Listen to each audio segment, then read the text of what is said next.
on your notes. Some of you might work on in the floor exercises some part of your body that you're building awareness around. It's also your opportunity to ask questions about anything. And this portion of the training is where usually we play some music. However, I didn't bring a harmonium. And my voice is probably at its minimum. It's running on low. Does anyone else have a song that they would like to lead? Can be anything. Yeah.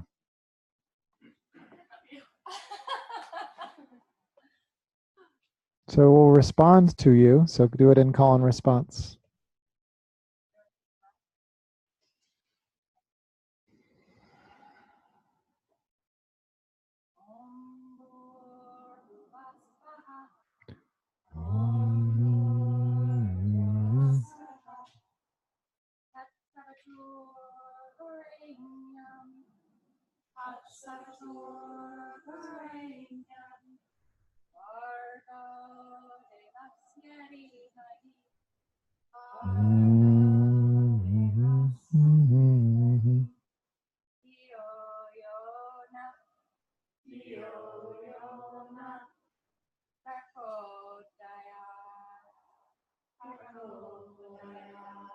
It's beautiful, Sarah.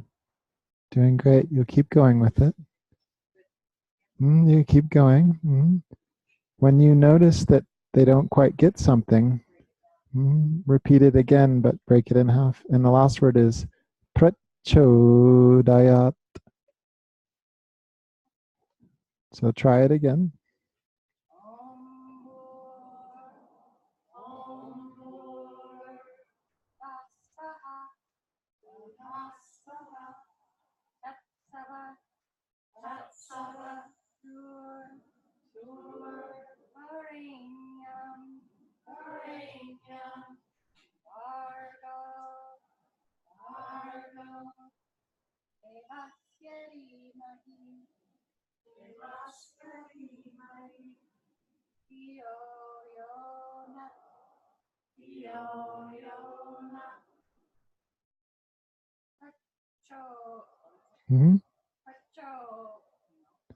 Prachodayat.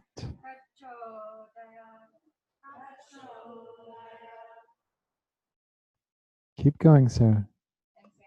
Yeah, until you feel like they're with you and you're teaching them.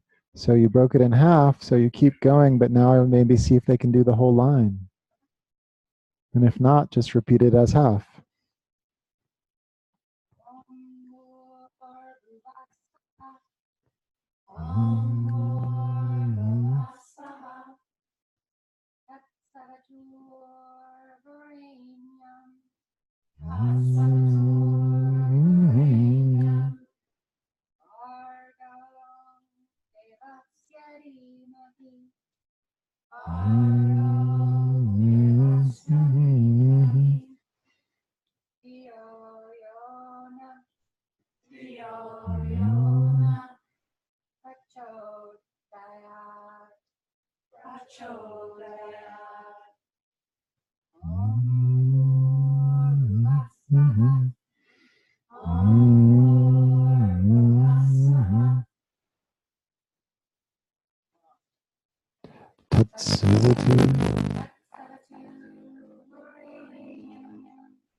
So you can keep going, Sarah. It seems like you're is focusing on what is that pitch of that going to be. Have it start where you left off and then go to a deeper. So just feeling of how it all.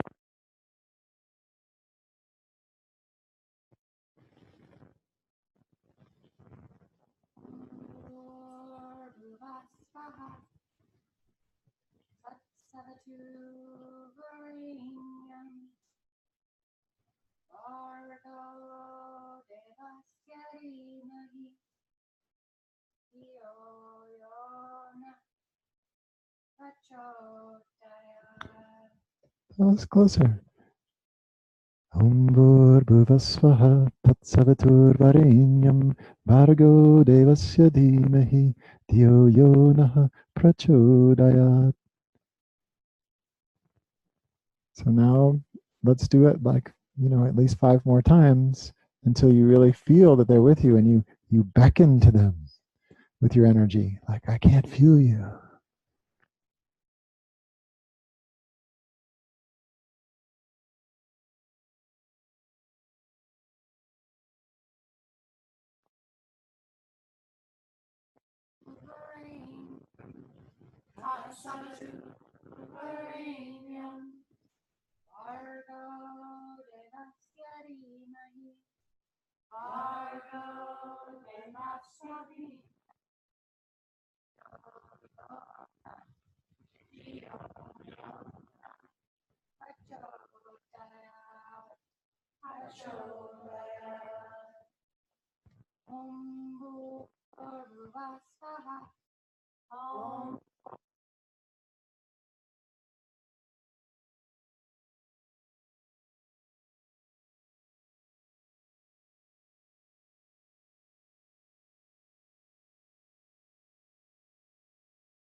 Don't embody it, Tara. It's only the mantra. It's your only.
And so there was one more line in English.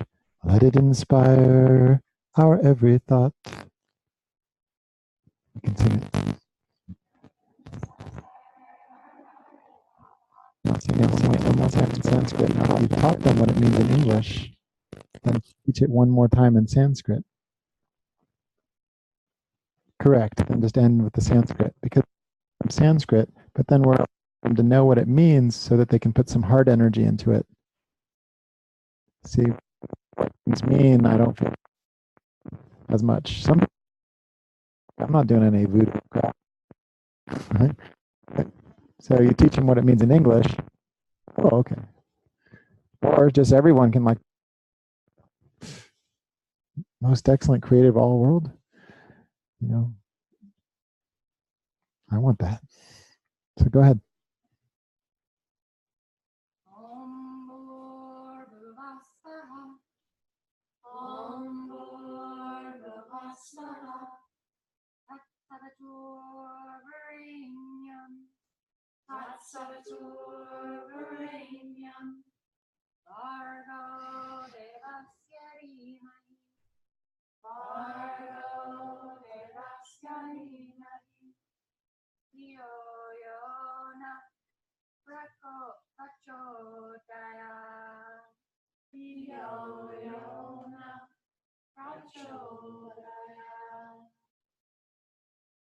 Om Shanti Shanti Shanti.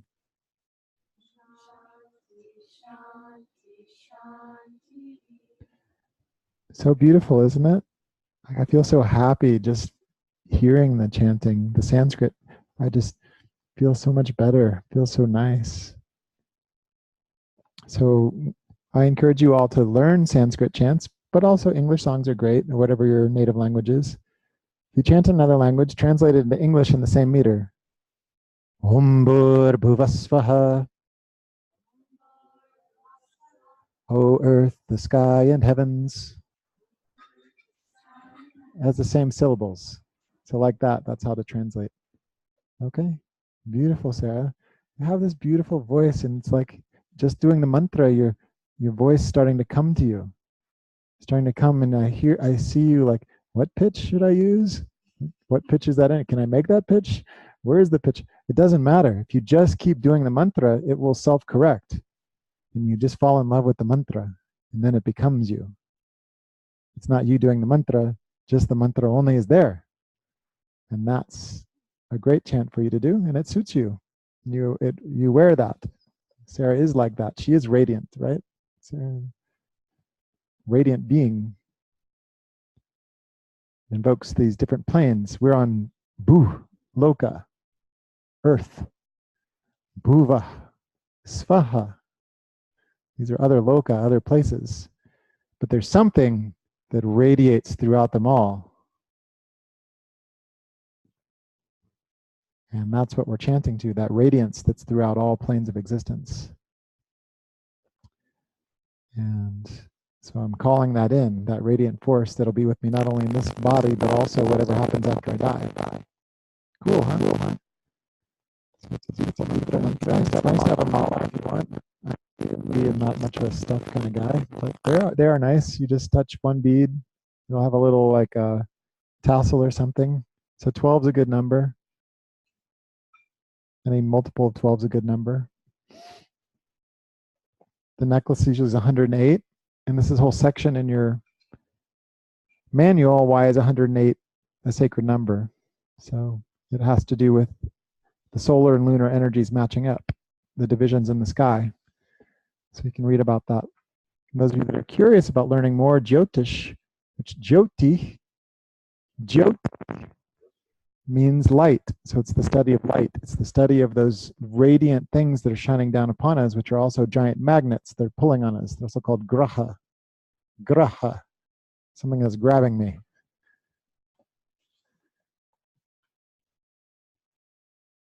You all can be reflecting on whether you also have a song to sing tonight, because this is also a part of your have-to-do list. Everyone has to no one graduates without leading chant. Okay? It can be something simple.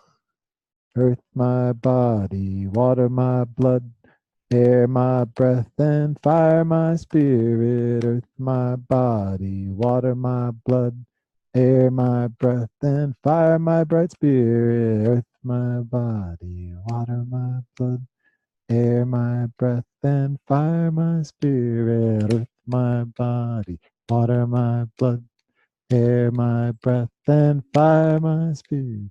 Earth, water, air, fire, earth, water, air, fire.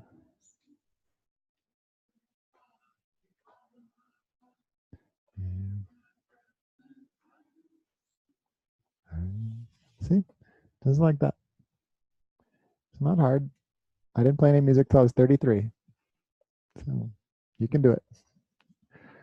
What questions do you all have about anything? Yes, Tracy. I was thinking about this yesterday on our Ayurvedic dosha everything.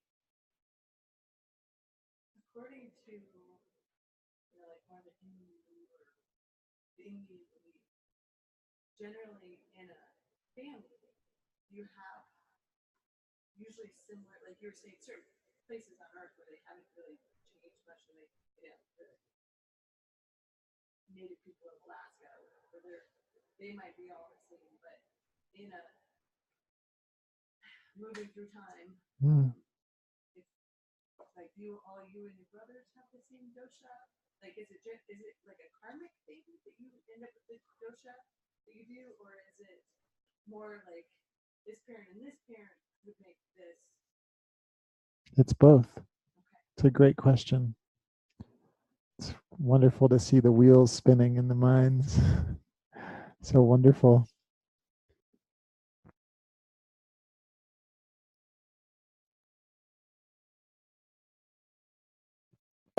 Like two couple of people coming together and making a little teeny bumpy creature. So of course, genetics is what we're talking about here. So genetics is a part of it. The Western concept of genetics. There are some influences, though, that aren't purely genetic, that are not as known by the Western world. For example, the planets are also pulling. And so that actually, when people come together and mate, and they create a life form that a soul can come inhabit. And I'm no master of when that moment is, but there are people who are more learned than me that talk about when is it that the soul actually comes to that fetus or that prenate. When that soul comes, it looked down and saw a situation and said, okay, just like you all, for some reason, chose to be here today rather than the other places you could be. Something in your unfolding, this was what was next. And the same it was when you chose your parents. So don't blame them. You chose them. So there was an attraction to that. When my wife looks at my really rocky past of broken relationships. I mean, I'm a bad country record if you listen to my life story. She says, wow, honey, you really burned a lot of karma in this lifetime. You know, like I really did. Like I really, but it took a while until I could actually own that. Like, okay, this is happening. It's mine to go through. And I'm going to get it done. And I'm going to make sure that for the rest of this life, I recognize this pattern a lot sooner. And I have a lot more surrender about what's happening than I used to. And it feels so much better. But to Tracy's question,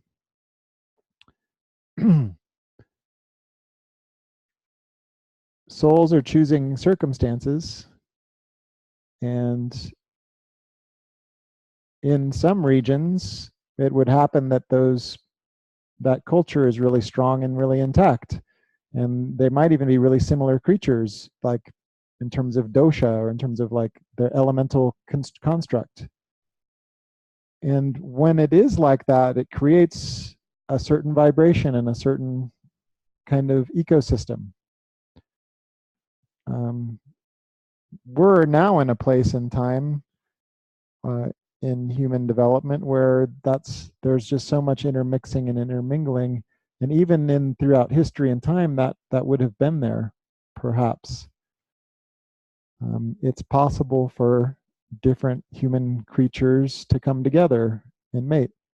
There are some combinations that are much more difficult. You know, it's difficult sometimes for just like a big dog and a little dog, or a big creature and about to create a mate. It just is. Not just anatomically, like it can be difficult. It can be difficult for a high pitta creature of one ethnicity to mate with a high pitta creature from another ethnicity sometimes, because the body type is fairly reactive. So we see a lot of different challenges to fertility. However, as long as generally human beings do enough self-care work, these challenges can be overcome, and with support, a lot can be overcome. So I oftentimes, when people come to me, because I'm that age now, I'm 46, and I have young people in their 20s coming to me with, you know, like, what should I do? I mean, a lot of the problems of Americans is relationship pain. I mean, that's a lot of it, and there's no culture to really support them. So generally, I have my general rules, and I don't, first of all, like, I'm not anyone's boss to tell anyone anything, but if they ask me, if they come and ask me, my general rule is if someone's in a relationship and they come to me and they're having challenges, I generally recommend, and if there's no abuse or major abuse, I generally recommend for them to stick in it for at least 6 months. At least 6 months. And learn NVC and try to work it out and see what's happening and to change them. So, you know, change you and see what happens. Work on you and see what happens. And start learning how to ask that other person what's going on for them. How do they feel? What do they need? And even in that process, even if the relationship doesn't make it, at least that person's been able to identify, you know, what is it that I was interacting with that I got attracted to at such a deep level that I was in this intimate relationship. So that 6-month guideline doesn't mean, hey, you have to stick out. It means, you know, let's give some time to really explore what's going on here with support. The other thing is like, bring that person around. You know, I mean, those that pray together stay together is not just a saying. Like, it really works. Like, people need to do positive upward spiral things together. And when people bring their partners to the school, right, it's sweet. Like, and we don't expect them to come do yoga every day or anything like that. A lot of times, like, actually Nina came to the school because Nina's husband came to an outdoor event. So it's nice to have events where people can come that's not necessarily yoga. And that's why it's nice having, you know, a variety of things at a center. And I like outdoor events. So then people come together, and then if someone brings their partner around, and we're all, usually almost everyone in the yoga community can kind of tell whether the relationship's going to make it or not. Like, it's pretty easy to see whether there's enough functioning parts there. And once people are in their mid-20s, it's time to start thinking, like, am I going to keep throwing people away, or is it like, at what point do I just like make a go of it here? And I know there are people that believe in multiple partners and all that kind of stuff, and even multiple partners and having kids and whatever. And I'm not here to like say I know the answer to everything. I've just found that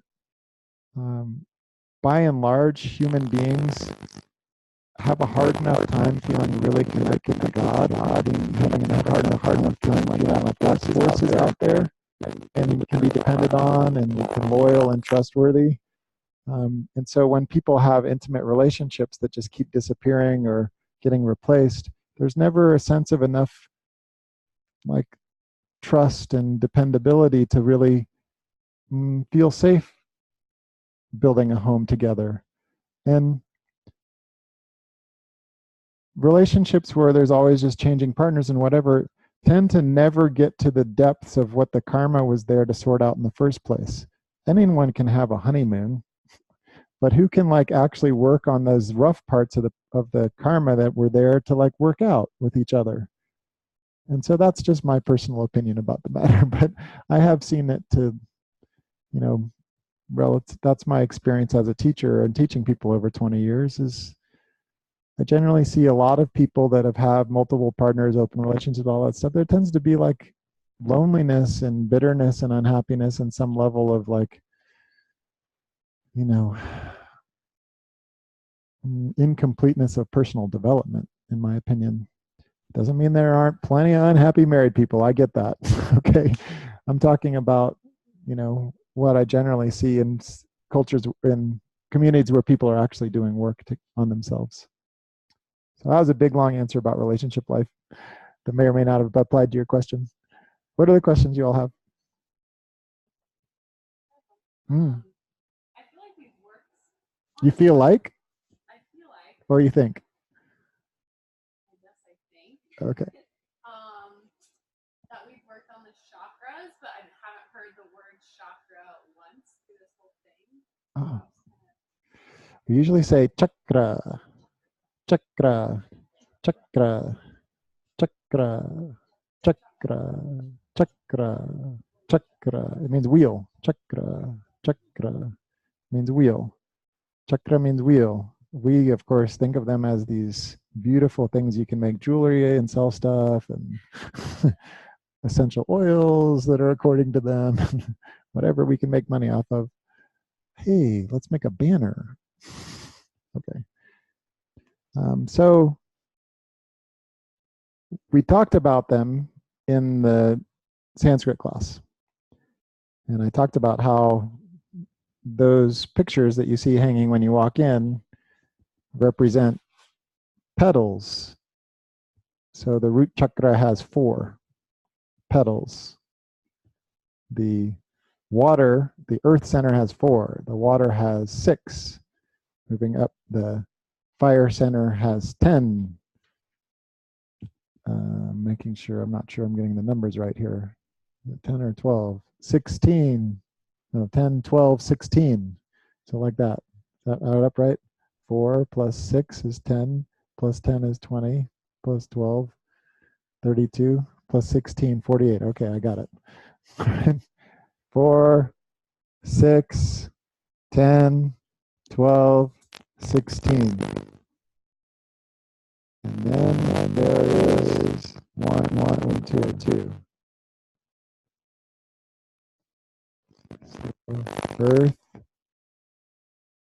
water, fire, air, space.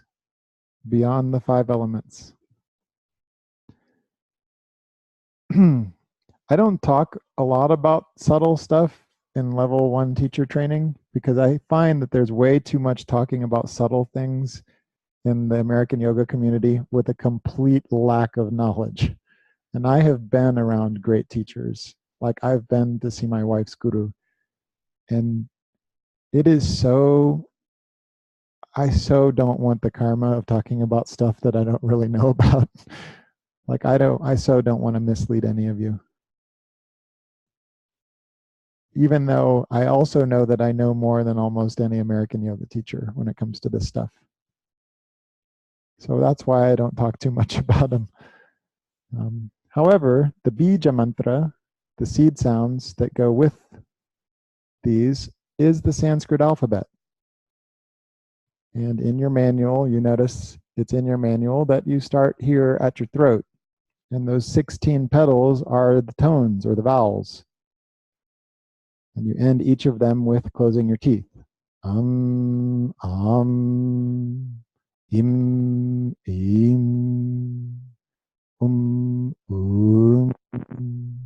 rim, rim, lam, lalam,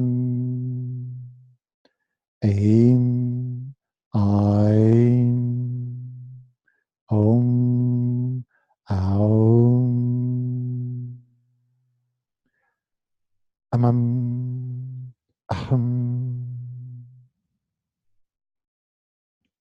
At which point you go down to that place that is the unstruck place, the place from purity to the unstruck place, something that's beaten without being hit, that magic behind the heartbeat. There's a drum beat, but it's unstruck. So the Sanskrit names have this real magic to them. And that's where you start with the vyanjanam, the marks or the consonants. And again, they end with gum, khum, gum, ghum, gum, chum, chum, jum, jum, nyum, tum, tum. At which point you go down to the place that's full of jewels, Manipura. Dum, tum, num, tum, tum, dum, tum, num, tum, pum. At which point you go down to the water center. Swadhisthana, the abode of the self,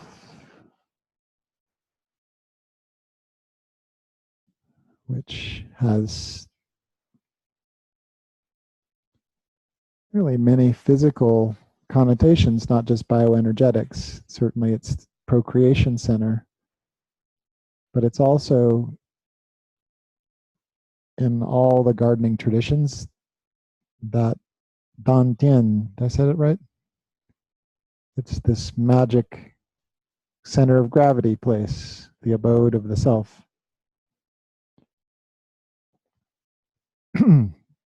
So, tam tam, nam, pum pum. That's where I left off, right? Bum bum, mum, yum, rum, lum. Then there's the root. That's the name, Mula. Ah, Dhara. Completely holding the root, your pelvic floor. Right. Vam, sham, sham, sam.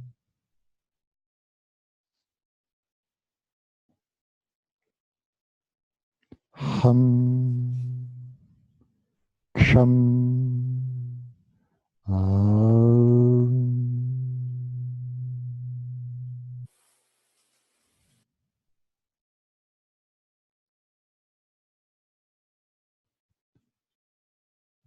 and as imperfect as I may have just done at the end of teaching so many days with my eyes open as a teaching, that mantra, the bija mantra, is in your manual and you can read more about it there. After the bija mantra, though, that's not the end, because then there is going into the silence for 1,000 count. Sahasrara, 1,000 petaled lotus, the crown, or the. So that practice, imperfectly as I may have just let it. I'm sorry. It could be there, but the bija mantra, the sounds, seed sounds of the chakra, you could do it at the end of your breathing practices, at the end of your meditation, with 100% awareness, only inward, not also trying to talk teach. Make sense? It's true that you can also do handholds that are really basic. So with the chakras, like you can hold someone's heels, and then you're also getting to their root. You can hold behind their knees, and you're also holding the root chakra. Okay? Hold the sacrum pubic bone, and you're holding their water center. Making sense? Like we touch the sacrum a lot. You know, here. It's true that you can hold. I mean, you all just did that. We were just doing that, right?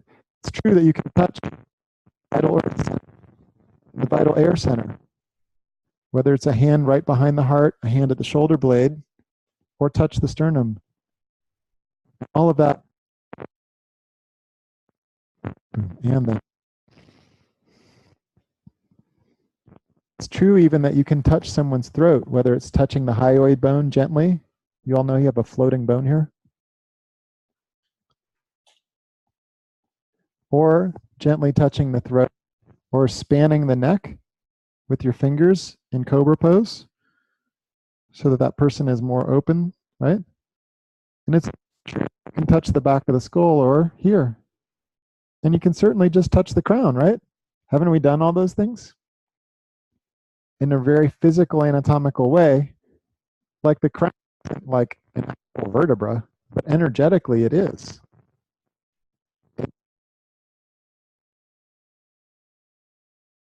Extended cat cow, where she had to initiate and let her crown trail. Yeah? So really good question. I hope you liked my answer. And I'm sorry if there were any imperfections in it. Yes, Sarah? Okay. Yeah.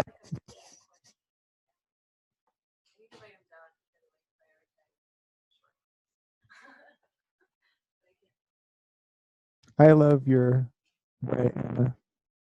Even though I tease you for sometimes filling in the gaps in the middle of lecture class. And I agree. It's a great time at actual question and answer session to ask a lot of questions. Subin, you wanted something?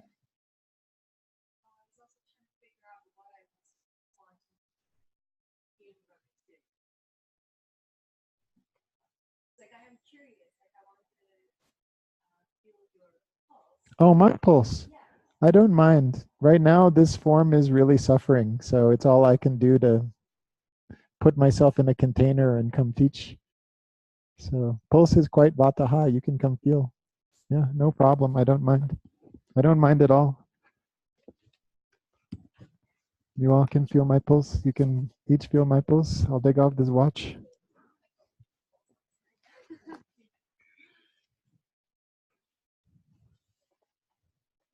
You all can practice pulse reading right now if you want to.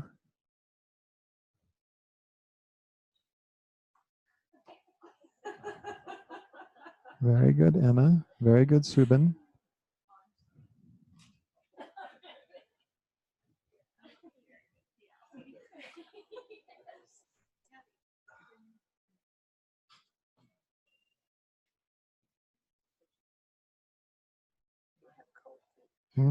It's true. You can do more, dear. Pinch it off. You got it. You're very subtle. You can do pulse reading. You see how I changed the angle of my arm to make it easier for you.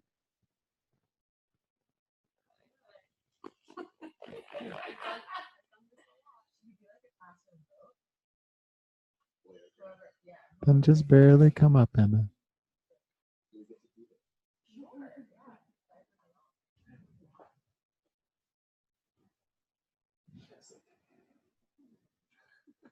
Yeah, you do pulse reading? You can do. If you want to become, you have, If you, Tubin, it suits you to be acupuncturist if you want. You will be naturally gifted for it. It is quite a busy market, you know. You want me to read your pulse? Oh, okay. Yeah. Okay. Come. You can sit right here. No, we should get ready. You all get ready for yoga class. Come close. Everybody, take everything out again tonight. So, like you got to turn the class over after So you see how I cup like this? And I put my elbows on my thighs? That way you can let go.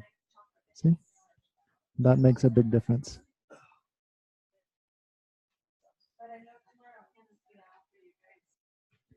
You are a dual doshic person. Vata and Pitta are even in you. That means you will be very sensitive.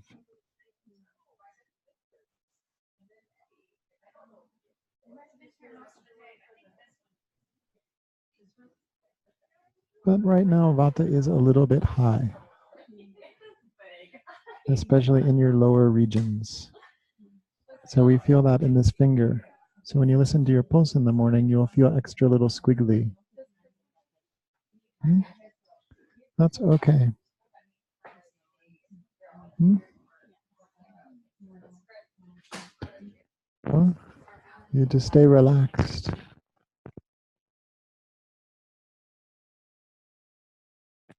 But you have difficulty to trust that. Hmm? Because you live even in a region. You just relocated? Or okay. How long you have lived there? Okay. Yeah. So at some point you need to stay. That is central challenge. You know, stay. Even Michael is a good man. You know, just stay. You know, stay and stay. Only then the life will have real happiness for you. You know, you can't build something otherwise. Okay. And you have the capacity to do